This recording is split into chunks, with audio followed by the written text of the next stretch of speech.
Welcome to the Real Estate Espresso Podcast, your morning shot of what's new in the world of real estate investing. I'm your host, Victor Monash. This is the weekend edition where we interview notable people from the world of real estate investing. We have such a special show for you today, backed by popular demand for a third session. She's none other than Mitzi Perdue, and we spoke about the founding of Sheraton Hotels during the Great Depression. We spoke about her philanthropic work in support of combating human trafficking. Today's show is an extract of a conversation that I had with Mitzi earlier this week. On today's show, we're talking about multi-generational legacy. All the way from Salisbury, Maryland. Welcome to the show, Mitzi Perdue. Well, it's a complete joy to be with you. And at the moment, I'm in Dallas, Texas. Oh, that's right. That's right. You were just speaking at EarthX, correct? This morning and this afternoon, I taped 3 television shows, 3 half-hour shows. Wow. We're number 4. And I've been looking forward all day. This is my dessert, something that's just really fun and not work. Fantastic. So, Mitzi, we're here to talk about real estate. We'll talk about far more than that, of course. Why don't you start with a little bit of your backstory growing up in the Henderson household at a time maybe not that different from today, where, it's a tough time to be in the hotel business. Let me share a little bit about growing up in basically a real estate family, because I think Father always thought he was the co-founder and president of the Sheraton Hotel Corporation. But he was always very, very aware that he was in real estate. But to answer your question about what it was like growing up with a family that was during the Great Depression, this was a period when everybody was running away from hotels just as fast as they possibly could. I mean, I think it was understood that if you were in the hotel aspect of the real estate business, how about it was a fast one-way ticket to bankruptcy?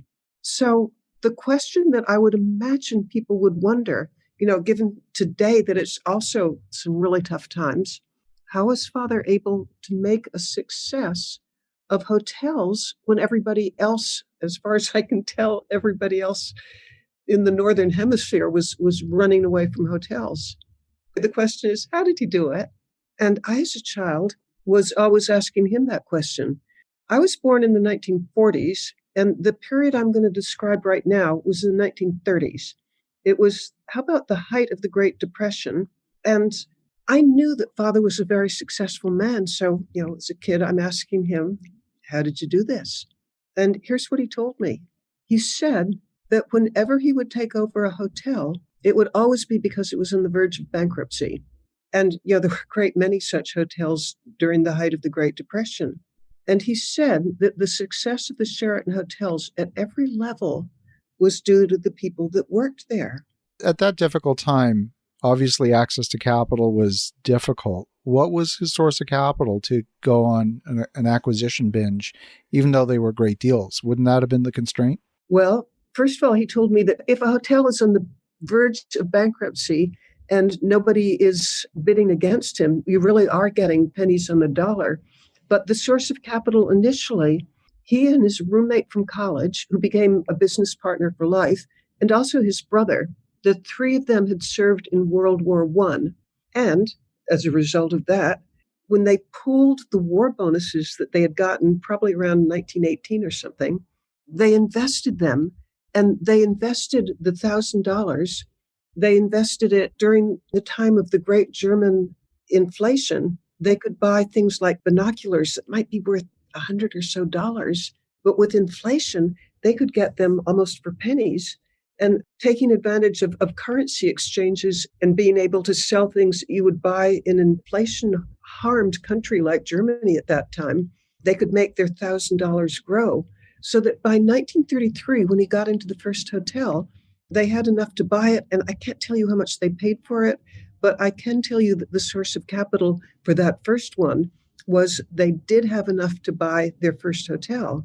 But then, because Father had discovered this wonderful way of getting people to be inspired and to go the extra mile and to love what they were doing and to feel just huge engagement, the hotel would turn around and in a fairly short time, it would be throwing off enough money so that they could buy 2 hotels and then 4. So the source of the money initially was $1,000, but it did grow enough to enable them to have a down payment to buy a hotel that was on the verge of bankruptcy, which brings me to a story that you all might like to know which is how Sheraton got its name? I'd love to hear that. Yeah. All right. My father's name was Henderson.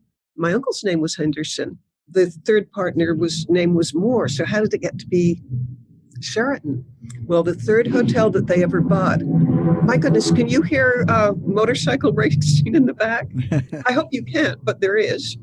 But to continue, so they have the third hotel they bought. It was in Springfield, Massachusetts. And we're talking probably maybe 1934 by now, maybe 1935. But this hotel back then had something that was just state-of-the-art, exciting technology. It was a neon sign, and the neon sign, great big, probably 6-foot-high letters the neon sign had cost $10,000, and it was on top of the hotel, letting the city know that the Sheraton Hotel was there. And this is the hotel that Father had bought. Well, by the third hotel, Father figured out that it's a really good idea to have one name just for advertising purposes. And as a good New England Yankee, he didn't want to tear down and waste a $10,000 sign. And then on top of that, he thought Sheraton has a nice ring to it. And he felt Henderson did not have a nice ring to it. So that's how Sheraton got its name, that somebody had invested in a $10,000 sign that Father just couldn't tear down. Wow. How fascinating. I love that. I love that story. Let's talk a little bit about, actually, let's go here because, you're speaking very eloquently. And of course, I didn't know you back then, but I've heard that when you were younger, you were quite shy. There was a period in my life up until maybe age 38 in which I was so shy. It was genuinely hard for me to enter a room of strangers. I mean, how about close to impossible? I was so shy that it was, I can remember times of, say I had to call one of my kids' teachers. What I'm about to share with you is literally true. I could sit on the edge of the bed for half an hour, with the phone by my side, working up the courage to call the kid's teacher. And why would I be so shy? Well, the answer is I actually had a pretty severe lisp. And a lisp, it's not just something that you hear. It's also something, if it's bad enough, and mine was bad enough, it's also something that you see. And when I got to know various people, really well over the years, I'd over and over again hear that when they first met me, they thought I was stupid. And, if you're meeting strangers and you know that they assume that you're stupid, how about that induces shyness? But something happened in my life at age 38 that turned absolutely everything around. And I'm going to assume that most of you don't have incapacitating lisps, but I hope there's something to my story anyway. And it's the following. At that period in my life, I did have a job. I was a rice farmer. And in case you're wondering if you heard me right, yeah, I really do mean rice, the stuff that if you were in Japan, you might eat with chopstick. Yum. Okay, so I was growing rice, which was great for somebody who was terribly, terribly, terribly, terribly shy, because you don't have to interact with many people. But here's something that happened to me, and it happened to me. It was a year that completely changed my life around. It changed me from being, people would describe me as being insufferably shy. There was a tenant farmer who worked for me who had expected, he had an IQ of over 200, but he was a rice grower. He was a tenant on my farm. And he had this IQ of over 200, and he was in a job that didn't challenge his mind at all, or at least not much, not at the capacity that he was capable of. But he had kind of like a side aspiration. He wanted to write a great book. And he had conceived of this idea at age 20, but at 20, it'd be much too presumptuous to write a great book that would change people's lives. And by the way, the title of it was Life, an Owner's Manual. Well, at 20, he's much too young to advise people how to live, but he started collecting information on it. And decade after decade, he's amassing more and more and more information on this great book that could help enrich people's lives. But he was always putting it off until at age 68, in this period when I'm 38, the man was diagnosed with terminal heart disease, which meant that he'd never write this book that he'd spent his whole life preparing for. And Anybody who's diagnosed with a terminal disease, what could be worse? Well, I have a nomination that something could be worse. And my nomination is, what if you've spent your whole life preparing for something and suddenly you're going to die before you can complete it? I mean, I can't think of anything more horrifying, but fate intervened. It turned out that, I think we're talking maybe 40 years ago, that the Pritikin Clinic in Southern California had a simply remarkable record for turning around terminal heart disease. People whose arteries were occluded as much as, I'm going to use a fake name to protect the guilty, but we will call him Peter Smith. His arteries were so occluded that they didn't think that they could keep him alive long enough for a quadruple bypass. He went to the Pritikin Clinic, and a month later, with diet, exercise, meditation, he lost 15 pounds. He eventually lost 30 pounds. His heart revascularized. He lived another 30 years. So he comes back. And now a man who couldn't walk across the floor of my office without just crippling angina pain, all of a sudden he could walk 10, 12 miles and love it. And I'm thinking, this is just one of the most exciting things I've ever heard, a miracle. And I tell him, Peter, this is so wonderful. Write your book. And he says, yes, I'm just about to. I just have to study a little more and I'll be ready to start writing it. Well, at that point, I realized that he never would write it. And I also knew him well enough to know why he was never going to write it. He was afraid of failure. And that meant that he did the one thing that was guaranteed to produce failure, and that's not to try. And that made me look at my own life. And I decided pretty much that day that I was going to make my life the opposite of Peter Smith. And if something looked difficult, in this case, take overcoming a lisp, which was holding me back from everything else that I wanted to do, I decided that I would redefine failure. And failure was not giving it your all, not giving everything that you're capable of to get the goal that you want. And I went to a speech therapist, something that I should have done maybe 20 years ago. But I think I was putting that off because fear of failure really kept me from, if I had a bad enough lisp, I didn't have to put myself out in the line and try. Well, I went to a speech therapist and she said, at age 38, we don't have the tools to help you. Can't help you. So I went to another speech therapist. Same story. Went to a third speech therapist. And she said, at your age, with the tools that we have available right now, can't help you. But she also kind of added a PS, but I'd be happy to take your money if you want to try. Well, I worked on it, a couple of appointments a week for almost 9 months, no progress whatsoever, because I couldn't hear the difference. I couldn't form, when you make an S correctly, there's all sorts of things that you do with your tongue that if you have a bad enough lisp, there are no muscles available to do it even. But somewhere around 9 months, I began to be able to hear it. And gradually, by a year, I was done with the lisp. And I began trying for what I really wanted to do in life since being a little girl. I wanted a career in communication. I began auditioning for radio and television. And within a year, I, as somebody too shy to use the telephone, suddenly had a television show. I also had a radio show. And within a year, I took the Dale Carnegie salesmanship course because I wanted to get it syndicated. And I thought, I don't know anything about salesmanship, but what's standing in the way between me and syndication and making lots more money was selling it. And for the rest of my life, by redefining failure and getting past this lisp, I've had a really pretty happy life. So I can't look into your eyes and know if there's something that holds you back. But if it's fear of failure, redefine failure. The one way to guarantee failure is not to try for whatever it is that you want. And if you don't immediately get what it is that you want, how about when you get that turned down, or you don't make that deal, or you don't make that contact, or maybe you don't get into that club? I don't know what it would be in your case, but whatever it is, it's not a failure, because if you gave it everything you had, then along the line, you probably took courses, you probably listened to podcasts, you probably read books.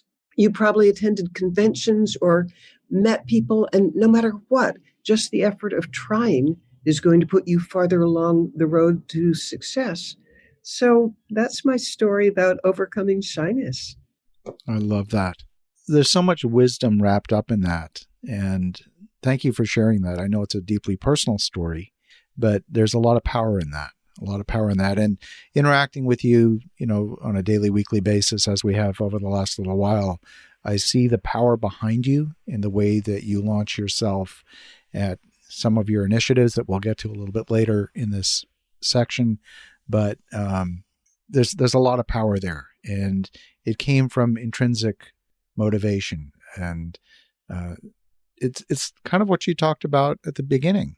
It wasn't driven by fear. You were driven by fear at the beginning, and it wasn't driven by bribery. It was your own inspiration that caused you to do that.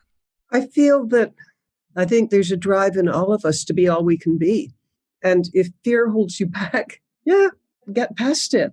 But Father, I think that he was being in the hospitality industry, because that is what the hotel industry was and is. It's dealing with the public and making them feel welcomed and their needs met. And I grew up with the idea that hospitality was just one of the best things in the world to do.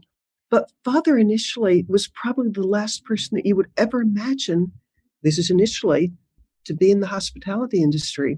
Because at age 26, he'd just gotten engaged to my mother, and he got one of the most almighty wake-up calls you could imagine, because my mother came east to Boston from Wheeling, West Virginia, to meet her future family. And grandmother Berta, Father's mother, told my mother, "Don't marry Ernest. He can never stick with anything. You'll end up poor." Can you imagine your own mother saying that? And mother's answer was, "I don't care. I love him." And they did get married. But it was a wake-up call for Father, because by age 26, he hadn't been able to stick with anything. If his own mother's telling the love of his life, don't marry him, he had to do something about it. So he went to a career guidance counselor, and the man, his name was Johnson O'Connor, told him after the end of 8 hours of testing everything you could think about why Ernest was unable to stick with anything. Johnson O'Connor told Father, my career as a career guidance counselor, I've never seen anybody with worse human relations skills. He advised Father, because you've got this handicap, but you're a bright fellow, I recommend a career as a scientist. You'll probably do pretty well if you're in a laboratory, maybe discovering things or inventing things or whatever, where you don't have to interact with people. Well, Father took that as a challenge. And again, this is something that he told me during my childhood.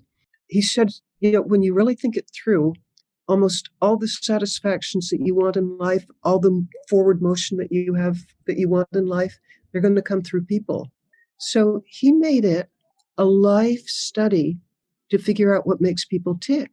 And I knew he took salesmanship courses. He took speaking courses. He'd read books in psychology. He'd take courses. And later in life, when he was a big, important hotel man, he would invite some of the leading psychologists of the day to spend a weekend at our country home. I grew up with Eddie Bernays, who was, I believe, the father of modern advertising, or B.F. Skinner, who was a famous Harvard psychologist. He did everything that he could to crack the code of what makes people tick. And his greatest deficit, he put so much effort into overcoming it that it's almost as if he overshot. He became extraordinarily good at it. And that gave him the tools, because he had thought so long and hard about it, that gave him the tools to have an understanding on those early days when he'd be standing up in front of the employees of a newly acquired hotel. He knew what they were thinking. He understood that they wouldn't hear a word he said until their pains were addressed. He knew about motivating them. He knew about giving them a greater vision of themselves. But I don't think that he would have excelled at this if he hadn't put so much personal effort into overcoming his really pretty extraordinary deficit. And I've sometimes thought, at the time of his death, he had 400 hotels, and he became pretty good public speaker. he was so motivational to the people who worked with him that I would say that it's fair to say that they absolutely loved him. He was a beloved figure. And look how just the study of human nature and what made people tick, having a deeper understanding of that than most, enabled him to go from no employees to 20,000 at the time of his death, and from no hotels to 400 at the time of his death. That is so powerful. Let's shift gears a little bit. Let's talk a little bit about being part of a multi-generational family. You also married into a family that was doing very well business-wise. You married Frank Perdue, who's best known for Perdue Farms, Perdue chicken fame. At times lauded in the industry, at times catching its fair share of criticism as well. We've turned that around. Yeah, absolutely. Absolutely. But maybe actually, can I address that? Absolutely. Love you because I think that's relevant to people too. Yes, we've had our fair share of things not going the way we want. And Jim Perdue, to my mind, is just crazy brilliant in how he responded to bad publicity. We were a huge target of animal rights people. So how do you address that? Here's what Jim Perdue did. He invited representatives of the major animal rights organizations to come to his home or to come to Salisbury, Maryland for 2 or 3 days. And he'd show him through the plants, he'd show him through the chicken houses, he'd show them what the constraints we were under, but he'd also ask them, now that you see what the situation is, what do you recommend? And we'll do everything that we can to implement it. And he'd even invite them to his home for dinner. 20 or 30 people who in theory ought to be at his throat. But at the end, we call these animal welfare summits. And I think that we've just had, I'm losing track, but I think it's the 5th animal welfare summit that we've just had. And people who were our greatest critics, to my mind, are now some of our greatest advocates because, we let them in, we listened to them, we implemented whatever we could. And when we couldn't, let's see why we couldn't. And isn't that just a brilliant approach to dealing with when you've been on the wrong track? To invite your critics to come in and into the tent and to help deal with the problem? Absolutely. That's genius. That's leadership. That's leadership. It takes my breath away. I admire him so much. I love that. When Frank was diagnosed, he had Parkinson's, correct? He did. He would have obviously left a significant inheritance. Talk a little bit about the difference between inheritance and legacy. Well, Frank was diagnosed with Parkinson when he was in his 80s. And both of us knew that you don't recover from Parkinson's. You can hope that it takes a while to take its toll. But both of us, when you're diagnosed with a terminal illness, it gets you to thinking of legacy. And Frank and I talked about the issue of legacy, and he devoted a lot of time to it.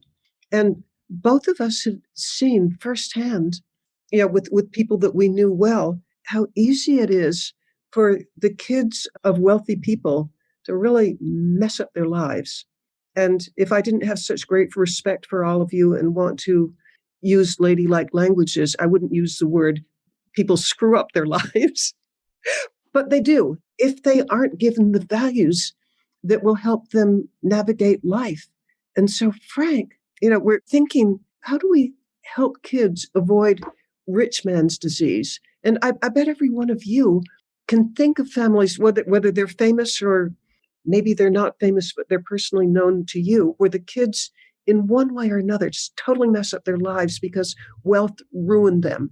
In fact, we have a saying at Purdue, and it's not original, but nevertheless, it's one we say: adversity creates character, prosperity creates monsters. Well, if you come from a wealthy family, how do you get the people with character as opposed to being monsters? And Frank's assessment of all of this was, are the kids brought up with values? And, his immediate children, they're doing great because they were brought up with values. What about when you get to grandchildren, great-grandchildren, and we're now at great-great-grandchildren? How do you do it? And we decided that in addition to leaving material goods, we would leave values, and in the form of an ethical will, which Frank didn't invent this, but he sure as heck carried it out. we spent, I tracked this. We spent 3 days of total immersion writing the values that we thought that would give people, well, those who came after us, the best chance of having a fulfilling, happy life where they could look back at the end of their days and think, I led a good life, which is certainly, what Frank wanted for them, what I want for them. And we came up with about 50 things that we thought would help. But Frank reasoned that 50 values, that's just too many. Nobody's going to act on 50, that would have to narrow it down. We narrowed it down to 10. And I'll repeat some of the ones. The first one, which I just thought it was brilliant because it's the basis of so much. Trust is just hugely important in human relations. So his number one value in his ethical will out of 10 was be honest, always. The second one was be someone whom others are justified in trusting. Third, if you say you're going to do something, do it. And then others are, if you want to be happy, think what you can do for somebody else. If you really genuinely want to be miserable, think what's owed to you. And anyway, there are 10 of them, and a really neat thing he arranged, because he wanted them to have maximum impact. He had 10 grandchildren at this point.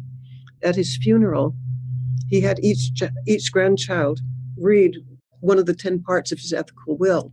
And then I had them engraved on brass plaques. And so each family member has a brass plaque with the 10 parts of the ethical will. And when new kids reach the age of 16, when new family members reach the age of 16, they get one of these brass plaques. Or when somebody marries in, they're given one of these brass plaques with the 10 principles of the ethical will. And I would say that it has enormous impact on the family because, we often refer to it. People tell me they keep it on their desks and read it over and over again. They're just things that guide you in life. I'll quote another one that I just think it's so darn useful as a guide for life.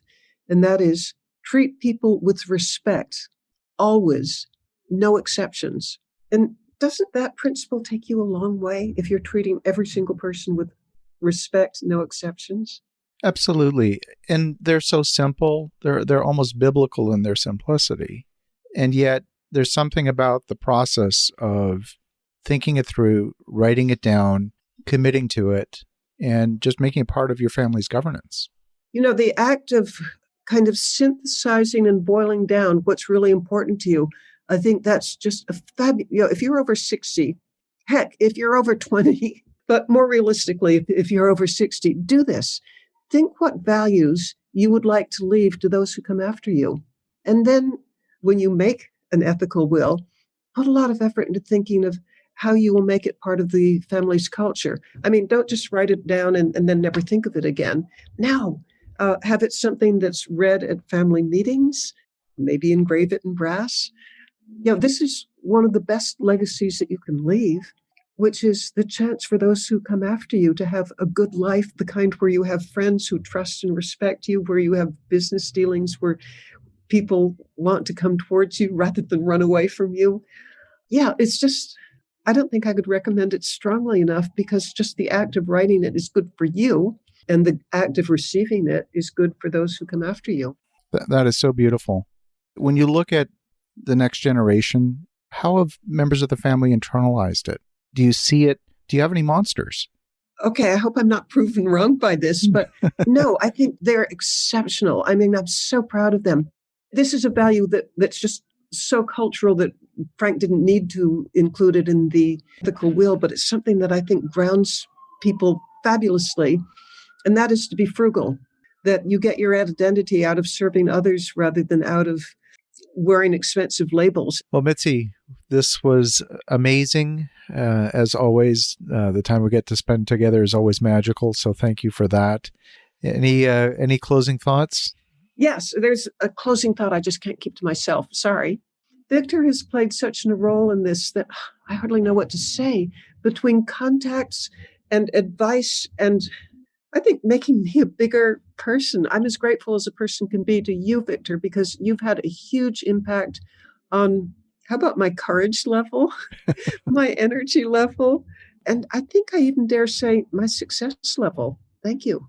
Oh, you're very welcome. Look, you're doing all the heavy lifting. I've made some helpful introductions And how? well, thank you for that. And I'm happy to contribute. Really just thrilled to contribute. And it's an important cause and you're an amazing person. And I'm just thrilled to be part of it. So thank you. Well, thank you for this invitation because I've loved it. It truly was dessert. Wow. Thank you, Mitzi, for the great wisdom. If you want to connect with Mitzi, definitely reach out to her at her website at winthisfight.org. That's winthisfight.org.